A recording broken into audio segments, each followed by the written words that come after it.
সংরক্ষণের কোন নিয়ম মেনে টেটের ফল এখনো প্রকাশ হয়নি 2023-এর প্রাথমিক টেটের ফল। ওবিসি সংরক্ষণ জটিলতায় ঝুলে রয়েছে 2023-এর টেটের ফল আমরা জানি। সোমরাজ প্রতিনিধি আমাদের সঙ্গে রয়েছেন। সোমরাজ, রাজ্যের থেকে ঠিক কি কি বিষয় মূলত জানতে চাইলো প্রাথমিক শিক্ষা পর্ষদ?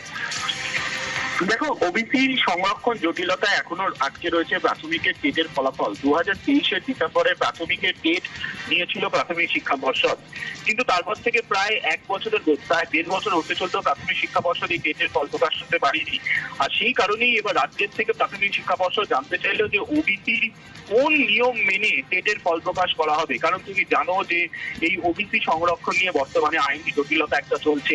ফলত সেই জায়গায় দাঁড়িয়ে যেহেতু রাজ্য এখনো প্রাথমিক শিক্ষা পর্ষদ এখনো প্রায় 1.5 বছর হতে চলতো ফল প্রকাশ করতে পারিনি, তাই গোটা বিষয়টিকে মাথায় রেখেই প্রাথমিক শিক্ষা পর্ষদ রাজ্যের থেকে জানতে চাইলেও যে ওবিসির কোন নিয়ম মেনে প্রাথমিক শিক্ষা পর্ষদ টেটের ফল প্রকাশ করবে।